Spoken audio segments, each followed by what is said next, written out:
그런 걸 서운하게 생각할 필요 없어요. 그리고 나한테 상의하러 오는데 나는 몰라. 나는 우리 아버지가 그런 분이 아니라서.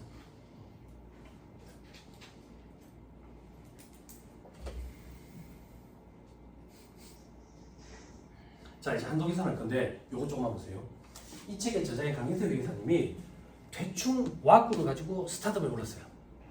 지금은 대충이 설정률이 한도가 0으로 바뀌면서 이제 중요도가 떨어지다 보니까 조금 이제 의미가 이제 퇴색됐는데, 아무튼 이분의 와꾸를 처음부터 시작할 거예요. 트레이닝 한다 생각하고 칠봐 보세요.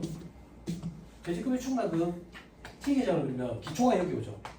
그죠? 여기는 증가겠죠. 그죠? 여기는 감소겠죠. 감소란 얘기는 퇴직자한테 퇴직금을 지급한 거죠. 증가란 얘기는 단기에 설정을 추가한 거죠. 여기는 기말이 오겠죠. 요걸 세로로 쓸게요. 세로로. 이 책 저자 와꾸예요. 퇴직금의 충당금.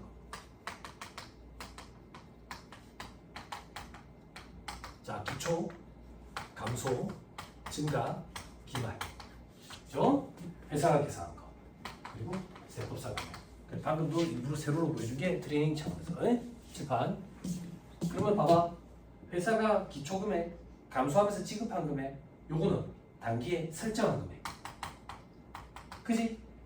최충 단기 한도란 얘기는 세법상 설정할 수 있는 여기가 한도겠지. 됐어요? 됐나요? 자, 한도 사실 한번 쓸게요. 책에 있으니까 여러분들 쓰지 말고. 한도는 둘 중에 작은 겁니다. 첫 번째가 총급의 기준이에요. 총급의. 이게 5%. 그리고 설정 저기 추계액 기준이에요. 추계액, 추측해서 계산한 금액. 추계액은 두 가지가 있는데 둘 중에 큰 거예요. 일시퇴직 기준 추계액, 그리고 보험 수리적 가정에 의한 추계액. 둘 중에 큰 거. 일시퇴직 기준 추계액은 뭔데? 여러분들이 일순간 다 퇴직하면 퇴직금 내놔라 라고 했을 때 줘야 될 금액. 보험 수리적 가정에 의한 추계액은 외부 운용기관에서 추계하는 금액. 그래서 우리가 추계하는 게 아니라 보험 수리적 가정에 의해서 외부 운용기관에 전화를 하면 거기서 팩스를 넣어주는 그 금액이 있어요. 아무튼 여러분들이 아셔야 될 거는 둘 중에 큰 거를 한다고. 둘 중에 큰 거. 소득세법은 요거밖에 없어요. 아무튼 여기다가 설정률이라는 걸 곱해요. 이 율이 과거에 40%부터 시작해서 5%씩 줄어가지고 2016년을 기점으로 0%로 바뀌는 거예요. 봐봐. 0%도 0이라고. 뭐에 0을 곱하면 0이야. 그지? 거기서 뭘 빼는데? 세법상 2월 잔액을 뺀다고. 세법상 2월 잔액은 무슨 말인데요? 퇴충을 100원을 쌓고 싶어. 근데 작년까지 60원을 쌓았어. 그럼 올해 얼마만큼 쌓을 수 있어? 40원. 그 40원이 2월 잔액이야. 됐죠? 됐나요? 칠판. 0에서 뭘 빼면 어떻게 되겠냐? 마이너스가 나오지. 마이너스가 나오면 이걸 없는 걸로 봐버려. 없는 거. 이 규정이 의미하는 건 뭐냐면, 만약에 마이너스를 그대로 인정해 주잖아. 인정해 주면 과거 법에 의해서 합법적으로 설정했던 퇴충을 지금 다 전부 다 부인하게 되는 그런 결과가 생겨. 그걸 그대로 인정, 즉 법을 소급 적용하지 않기 위해서 마이너스 나오는 걸 없는 걸로 봐버린다. 그럼 뭐 하나 봐? 얘는 무조건 마이너스지. 그럼 0이네. 둘 중에 작은 건 뭔데서? 0이네. 그럼 이제 한도가 없다니까. 회사가 얼마나 설정했대? 전액 다 송금불사입되고 유보된다고. 됐어요? 됐나요? 칠판 계속 보세요. 그런데 퇴직금 전환금이라는 게 있을 수 있어요.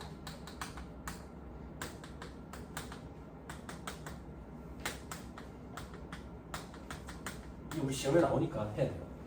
퇴직금 전환금 기말 잔액이 있으면 여기에다가 한도를 더해요. 그러면 얘가 있으면 이게 마이너스가 아니라 플러스로 돌아설 수도 있어요. 그러면 한도 계산을 해봐야 되겠죠.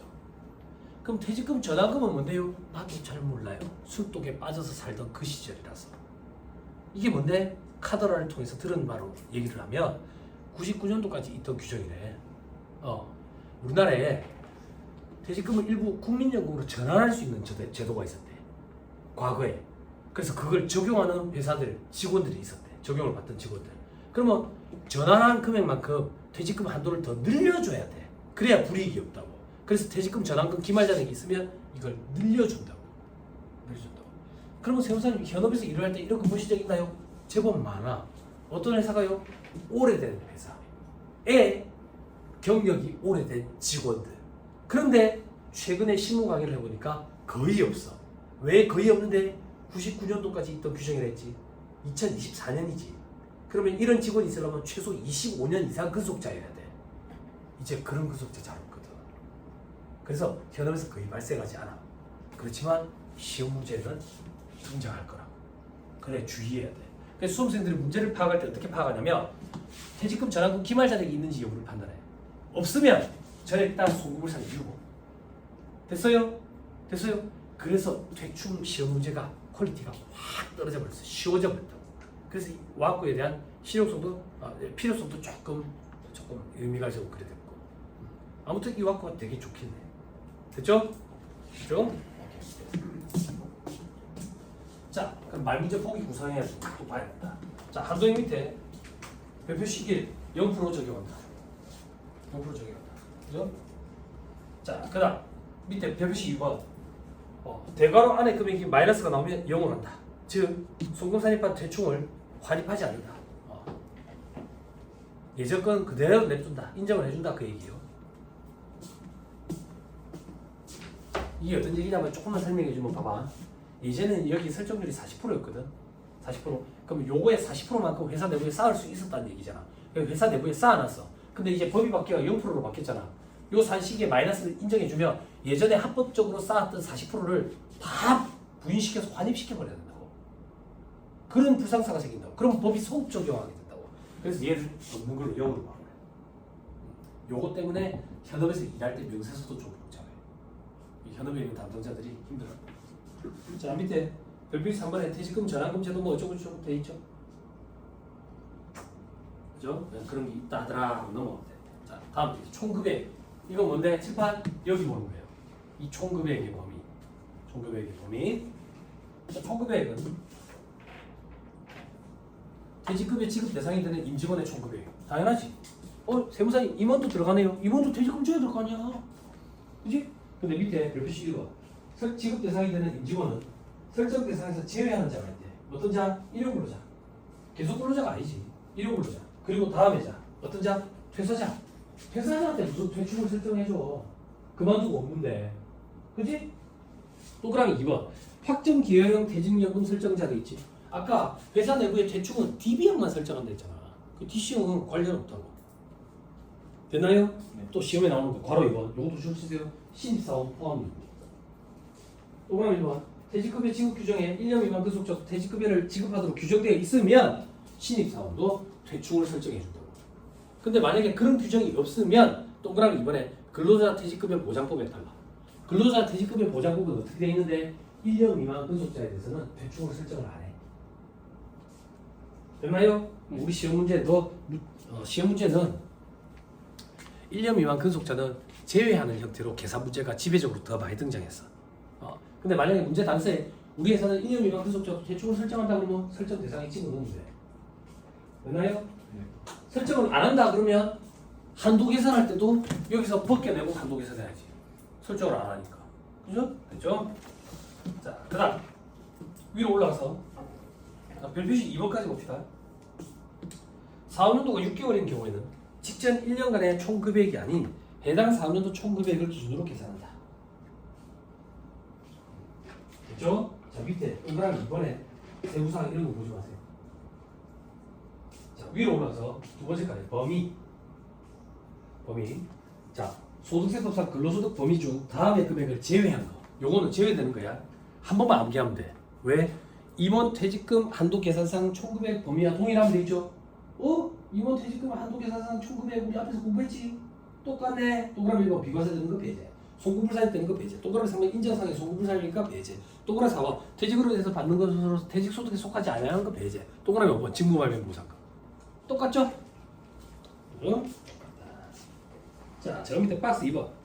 퇴직급여 추계액 밑에 박스 안에 일시퇴직기준 추계액과 보험수리적 가정에 의한 추계액 둘 중에 큰 거. 됐나요? 근데 시험에는 어렵게 나왔다. 어떻게 나왔는지 다음 페이지 보세요.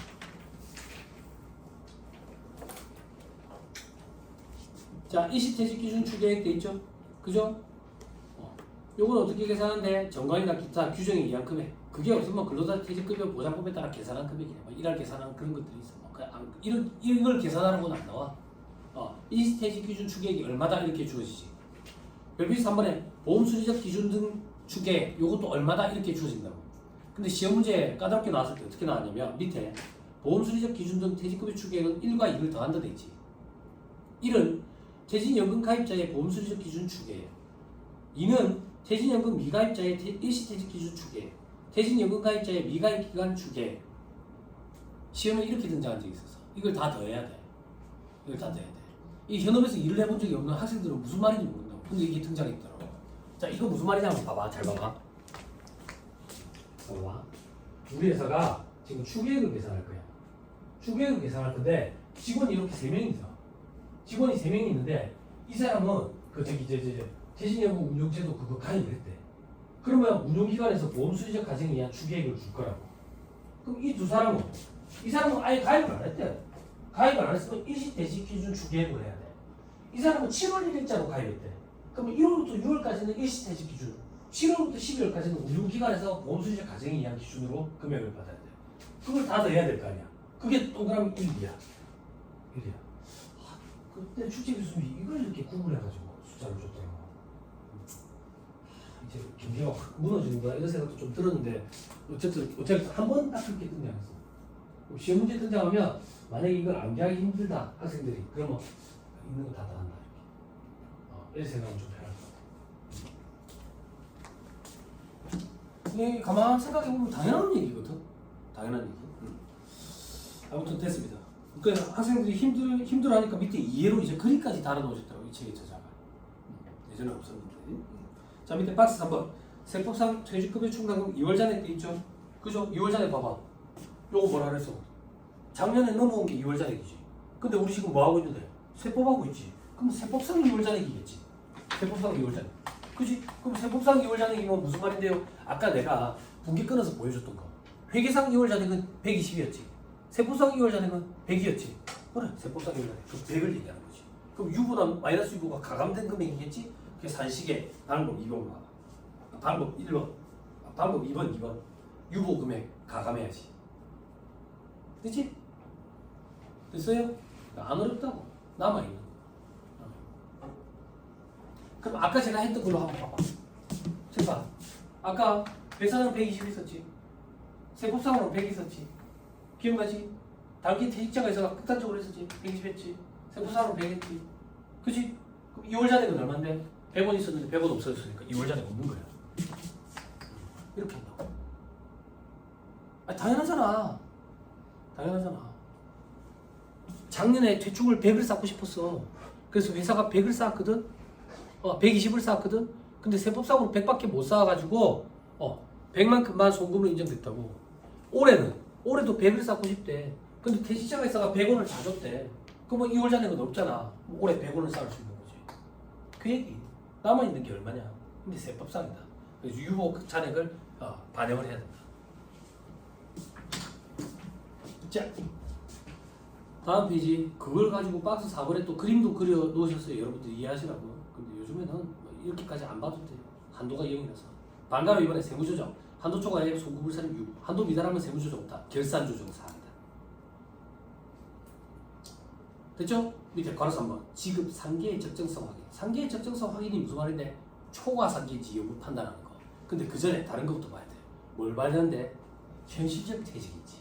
그건 무슨 말인데? 직원이 퇴직을 한다 해가지고 퇴직금을 퇴충과 상계 처리하면서 분기를 끊어가지고 지급을 했는데 알고 봤더니 현실적인 퇴직이 아니냐.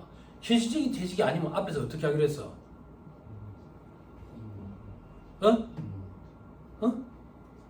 송구불산이 뭐? 공부 안 하는구나. 송구불산이 뭐? 내가 그때 강의할 때 송구불산이 상여하면 안 된다라고 강의를 했지. 근데 그대로 상여라고 하고 있네. 예? 송구불산이 유보해야 되는 거지. 없는 건 가지금 처리해야 됐잖아. 기억나게 안 돼요. 페이지 한번 찾아봐라. 와, 페이지만 엮고 가자. 그걸 다시 보시라. 가문 80페이지? 3-80페이지 한번 가보겠습니다. 나중에 복습하세요. 네. 그렇죠? 자, 밑에 다시 와서 현실적 퇴직을 하면 퇴출과 상기 처리해. 그게 부족하면 이제 퇴직급여고. 아까 했지. 대수충당금, 대수상비. 퇴직급여 충당금, 퇴직급여. 됐죠? 네. 그런데 밑에 별표시 2번 봐봐. 2번. 개인별 퇴충 설정액과 무관하게 퇴충은 총 기준으로 상기해야 돼. 즉, 인별 관리가 아니라 총액 관리를 해야 된다고. 그게 무슨 말인데? 다음 페이지 사례를 봐봐. 사례. 를 봐도 안 되겠네. 너를 봐봐. 너를 봐봐. 자, 이건 무슨 말인데? 봐봐. 우리 회사에 직원이 지금 4명이 있어. 퇴충 쌓아놓는다고. 한 명당 20원씩 쌓아놨어. 그래서 우리 회사에 지금 퇴충이 총 80원이 있어. 80원인데 여기 형님이 퇴직을 하게 된 거야. 퇴직을 하게 됐는데 퇴직금 30원을 지급해야 되는데 이 형님 때문에 쌓아놓은 퇴충은 얼마야? 20원이지. 그래서 퇴충을 20원을 상기 처리하고 10원만큼 더 나간 건 퇴직급여. 이렇게 하면 안 된다 그 얘기야. 퇴충은 인별 관리가 아니라 총액 관리이기 때문에 퇴충이 지금 80원이 있으니까 이 형님이 나갈 때 퇴직금 주는 거는 퇴충 80원에서 30원을 까야 되는 거야. 됐죠? 총액으로 관리한다. 인별 관리가 아니다. 퇴직연금은 인별 관리야. 이 차이가 있어서 그래. 응.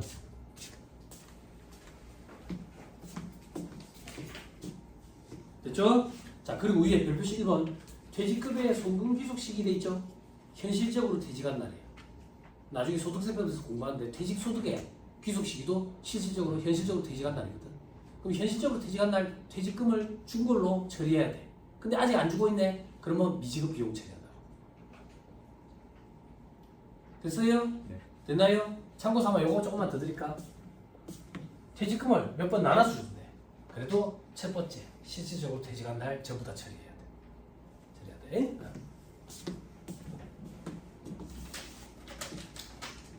넘어가면 다음 페이지 사례는 건너뛸게요. 밑에 사례도 건너뛸게요. 왜? 요거 트레이닝 하는 건데 저도 아까 저걸 가지고 트레이닝 시켰어요. 자, 3-217페이지 세부사항. 자, 스트레스 받지 마세요. 이게 왜 이렇게 트렌드가 변해가는지 모르겠지만 제가 시험 준비를 할 때는 여기 있는 것들이 시험에 잘 나왔어요. 근데 어느 순간 여기 있는 것들이 아예 시험에 언급 자체도 안 되고 강의하시는 유명 강사님들도 이걸 건너뛰어 버리더라고요. 조금만 보고 넘어갈 거예요. 자, 세부사항의 환입순서. 요거는 말문제 보기 구성이에요. 반가로 이거는 중요해요. 퇴충을 만약에 환입했대 회사가. 환입했다는 얘기가 뭔데? 적립할 때는 차변의 퇴직급여, 대변에는 퇴직급여 충당금. 환입을 하면 차변의 퇴직급여 충당금, 대변에는 퇴직급여. 대변의 퇴직급여라는 비용이 뭡니까? 환입 수입으로 잡았다 그 얘기야. 그럴 때 환입을 할 때 순서는 부인된 걸 먼저 환입한 걸로 봐. 부인된 걸 먼저 환입한 걸로 본다는 얘기는 부인됐다는 얘기는 작년에 한도초가 내가 소금물산이 유보됐다는 얘기잖아. 환입을 하면 그게 먼저 환입된 걸로 봐서 소금산이 마이너스 유보로 추인시키겠다는 얘기야. 됐죠? 밑에 별표시 1번 두 번째 줄 입금물산이 마이너스 유보로 세무조정한다. 추인된다 그 얘기야.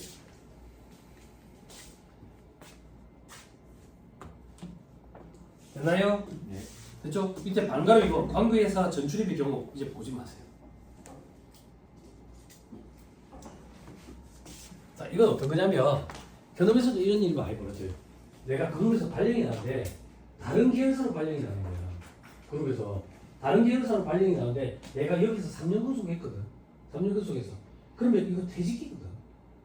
그럼 이 퇴직을 어떻게 처리할 건데 여기서 그만 퇴직금 받을래? 아니면 저쪽으로 넘어가가지고 거기서 합산할래? 합산할래? 그거야. 만약에 합산을 하면 여기 있는 퇴직금을 절로 넘겨줄 거 아니야. 그게 관계에서 전출입할 때 그 얘기. 승계가 되거든. 승계가. 합병을 해도 퇴충은 승계가 가능해요. 승계가. 내가 이 회사를 그대로 잡아먹는다고 기억해봐. 적격 합병이 되려면 이 직원들 80% 이상을 그대로 1년 동안 데리고 있어야 되잖아. 사업 보호기한 말까지. 그러면 이제 퇴충은 어떻게 할 거냐 이거야. 기존 회사 내가 잡아먹던 회사에 퇴충 설정한 거 있지. 그걸 내가 그대로 승계해 올 수 있다고.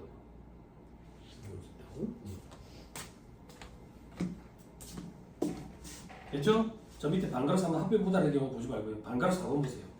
퇴직급여 중간 생산의 경우도 있죠. 그죠? 현실적 퇴직에 해당하는 퇴직급여 중간정산이 대충에 미치는 영향도 있죠. 퇴직급여 중간정산은 현실적인 퇴직 사유의 하나예요. 즉 퇴직급여를 중간정산 받으면 퇴직한 걸로 봐버리는 거예요. 그래서 그때 지급하는 퇴직금은 업무만 가질금이 아니라 퇴직금이 맞아요.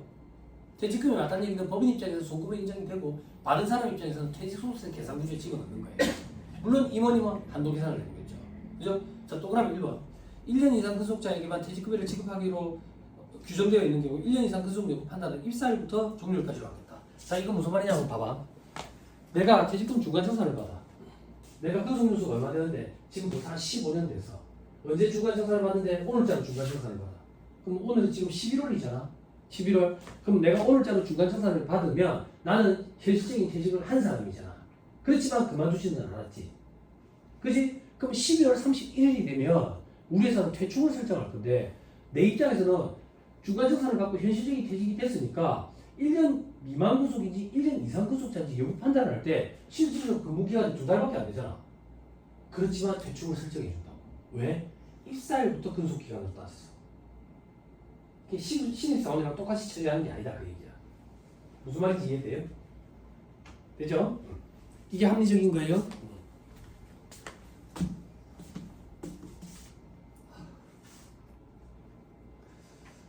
자, 근데 한도 계산할 때 총 금액은 중간정산 기준일 다음 날 거부터 정산을 해야지. 그죠? 당연히 그렇겠죠? 그죠? 왠지 느낌이 오죠? 어떤 느낌? 말문제 보기를 구성할 것 같죠? 그죠? 연업에 계시는 언니 알지 모르겠는데 우리 보통 퇴직금 중간정산 이제 막혔다 임원들 그런 얘기 하는데 막힌 게 아니라 현실적으로 받아갈 수 있는 케이스가 조금 희박해졌다라는 거지 임원 퇴직금 중간정산이 막힌 건 아니에요. 지금 임원 퇴직금 중간정산 사유가 이런 거예요. 죽을 병이 걸려가지고 몇 개월 이상 요양하기 위해서 그런 치료를 받아야 된다.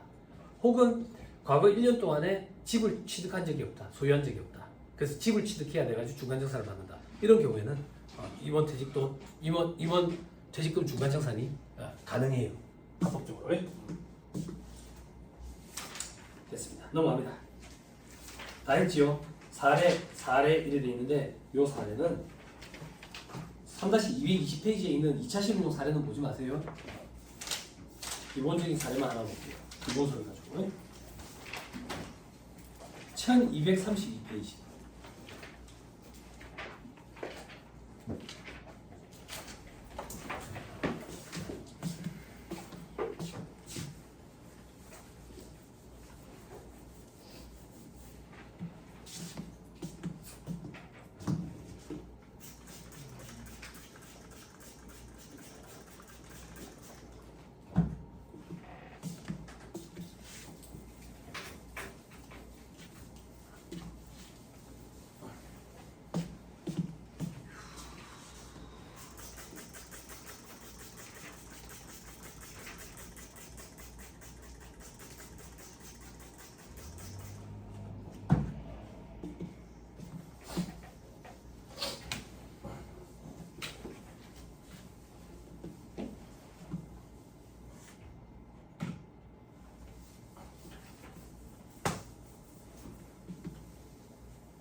자, 한번 해봅시다. 자, 예제 퇴직급여 중간금액으로 됐죠. 가법인의 다음 자리에서 34기 세무조정을 하네. 올해가 몇 년도인데? 올해가 34기네. 그죠? 자, 보니까 2024년이고 풀이네. 12월 말법인이야. 손익계산서상 인건비 중에 퇴충 설정 대상자에 대한 총 금액이 3억 2,400이네. 여기에는 다음 금액이 포함되어 있대. 지배주주인 임원에게 정당한 사유 없이 독일 지기에 있는 다른 임원에게 지급하는 금액보다 초과 지급했네. 그죠? 상해금, 송금부 상해 처분해야 되겠네. 됐어요? 해답에 빨리 세무조정 한번 확인하고. 자, 다시 올라서 동그라미 2번. 급여 지급 기준을 초과해서 지급한 상여금이 있네. 그죠? 상여금에 대해서는 누구한테만 불이익을 줍니까? 출자 임원이에요? 모든 임원이에요? 모든 임원이죠. 생각이라는 걸 좀 하고 하자. 모든 임원이에요. 출자 임원에게만 불이익을 주는 건 어떤 규정이에요? 사택 제공이죠. 그죠? 자, 편차가 벌써 갈라지면 안 된다. 죽기 살기로 해야 된다. 이 공부 볼로 보면 안 된다. 응? 볼로 보면 대학 수능 그런 거랑 비교하면 안 된다. 자 밑에 보시면 그래 출자이면 비출자이면 합치니까 600이죠. 수공부사는 604죠. 빨리 해답에 확인하고 됐어요? 됐죠? 자 이제 대충 내역이 나오네. 그죠? 여기다 갖다 쓸게요. 2,500 단기 설정에 3,300 지급액 2,200 그래서 기말에 3,600이네. 됐죠? 볼 것도 없이 보험 수리적 저 퇴직금 전환금 기말 잔액이 있는지부터 빨리 파악해봐. 아유 진짜 4분의 2네. 한도를 계산해봐야 되겠네. 0이 아닐 수도 있겠네. 그지요? 그죠? 자 그다음 3번에 퇴출 계정명의 기초잔액 밑에 2,500에 별표시 1번 기초잔액 중에는 정기 이전에 송금불사할 때 금액 500이 포함되어 있대. 아하 정기까지 퇴출을 2,500을 설정을 했는데 500만 원만큼은 부인이 된다. 왜? 한도가 2,000이라서. 그럼 세법상으로는 2,000까지만 쌓여 있는 거지. 그지? 정기 이전에 송금불사님 500 유보라는 세부 조정이 있었겠지. 그지? 됐죠? 자, 그 다음에 지급한 거 보자. 지급한 거 2,200. 보니까 아무 말이 없죠? 그죠? 저리 봐봐. 단기 지급액 2,200에 대해서 별표시가 달려있어 없어? 없지요? 그러면 우리는 이렇게 인식해야 돼. 아, 현실적인 퇴직이 발생해서 퇴직금을 지급을 했구나 이렇게 생각하면 돼. 그러면 퇴직금 지급할 때 어떻게 분계를 끊었겠어? 차변의 퇴충 2,200, 대변의 보통여의금 2,200. 그치? 그걸 회사는 이렇게 처리해놨다고. 그죠? 근데 세법 봐봐. 세법상으로 퇴충은 얼마 있는데? 2,000밖에 없으니까 2,000밖에 못 가지. 그럼 나머지 200은 퇴직급에 처리해야 되겠네. 퇴충이 2,000밖에 없는데 2,200이나 상계했다고? 초과상계네. 아까 초과상계시 송금살이 마이너스 5.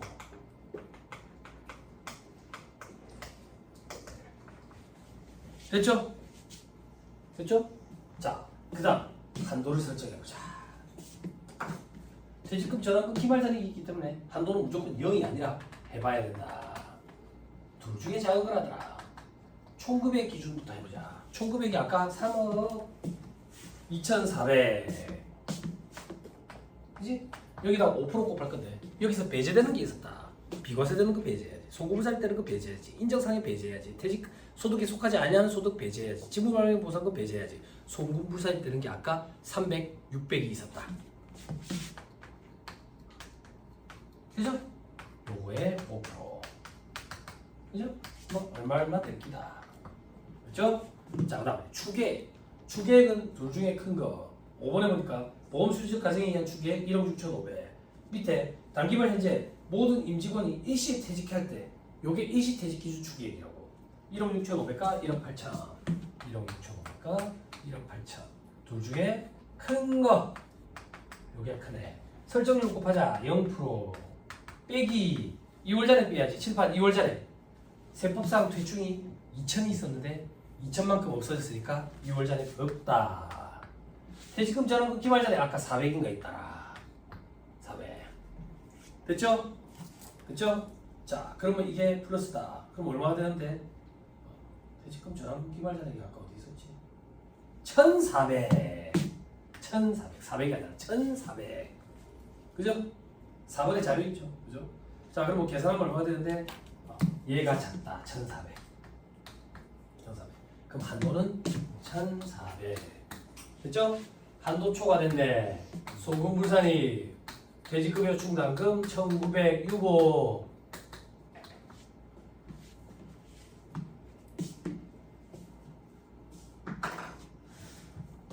또 거짓말 해봐. 맥스면 1억 6,500. 어? 이런 저거 맥스 큰 걸로 장물로 하는 지금 맥스가 1억 6,500이 더 큰데 왜 1,400이 되나? 자, 생각이라는 거 조금 해라. 알았지? 됐죠? 네, 알겠습니다. 그치? 네. 그치? 그런 건 질문이 아니다. 네. 알았지? 깜짝 놀라가지고. 너가 못 따라가는 거다. 네. 알았지? 네. 됐죠? 됐죠? 자, 별거 없습니다. 해보면 별거 없어요. 그러니까 수험생들이 퇴직금 전환금 기말자력이 있는지 여부부터 판단하는데 여태까지 시험 문제 출제 빈도를 보면 퇴직금 전환금 기말자력이 없는 경우가 더 많았어요. 그러면 이거 문제 풀이가 더 편해지겠죠. 더 쉬워지겠죠. 출제 교수님들이 왜 더 쉽게 되는데 다른 걸 더 물어봐요. 다른 걸. 그래서 그래요. 그래서 자 여기서 책이 없어요 이제. 색깔 조금만 보세요. 이해를 조금만 도와드릴게요. 자 암산 좀 도와주세요. 퇴직금융 충당금 기말자대. 세법상 기말자대가 얼마가 돼? 1,400이네. 1,400. 이게 뭘 의미하는데? 작년에 2,500만큼 쌓고 싶어서 쌓았는데 한도에 부딪혀가 2,000밖에 못 쌓았네. 올해는 3,600까지 쌓고 싶은데 한도에 부딪혀서 1,400밖에 못 쌓았네. 그럼 얼마만큼 부인된 거야? 2,200만큼은 부인된 거네. 그죠? 자본과 적립금 조정에서 1표로 갑니다. 자본과 적립금 조정에서 1표. 광호, 기초, 감소, 증가, 기말. 지금 2024년이지. 2023년부터 해보자. 2023년에 회사는 2,500을 쌓았는데 2,000밖에 인정 안 돼서 송금부산이 500 유보가 있었을 거라고. 그러면 퇴직금융 충당금 송금부산이 500 유보. 그래서 기말에 500. 올해로 넘어옵니다. 2024년에 불러오기라는 프로그램을 이용을 하면 퇴직금융 충당금 기초에 500이 되어 있다고. 세무조정 사항 반영해볼게. 송금사님 마이너스 유보 초과상기 시 추인이라 했으니까 감소하는 거야. 200 감소. 그리고 올해 한도 초과액은 얼마야? 1,900. 그럼 네팅하면 2,200이 부인되어 있는 거야. 이렇게. 이렇게 보는 건데 회계사무실에 여직원들 중에 이렇게 볼 수 있는 사람 잘 없어. 근데 별거 없잖아. 그러니까 이런 공부를 해보고 안 해보고의 차이라고. 근데 실질적으로 현업에서 일을 해보면 바쁘다 보니까 어떤 공부를 해야 되는지도 모르거든. 여러분들이 이제 의사결정자로 일을 할 때는 이런 걸 파악하면서 이제 도움을 줘야지. 결제를 봐야지.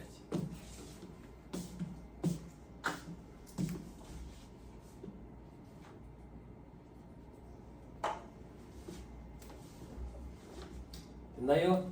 문우연. 이거 보니까 느낌이 어떤 느낌이 들어? 왠지 집에 스케치북에 네임펜으로 그려서 붙여야 될 것 같지? 그렇지. 아까도 그랬지? 아까는 뭐요? 기부금 계산 문제 풀이할 때 응? 그건 뭔데요? 차가운 소득금액 계산하고 기부금 보고 한도액 보고 그게 강의태 계산이에요. 기부금 풀이하는 와꾸거든. 풀이 방식이야. 그게 그대로 2차 답안지에 들어가면 된다고. 요거는요? 그대로 2차 답안지에 들어가면 된다고. 별거 없다고. 1차 시험은 요 중에 한 개 물어보는 거지. 2개 이렇게 시험. 됐어요? 하실 수 있겠어요? 됐어요? 안 됐어요? 그쵸? 만약에 이 회사가 퇴직금, 전환금, 기말자력 이런 걸 안 키운다. 안 키우면 한도가 얼마나 했어요?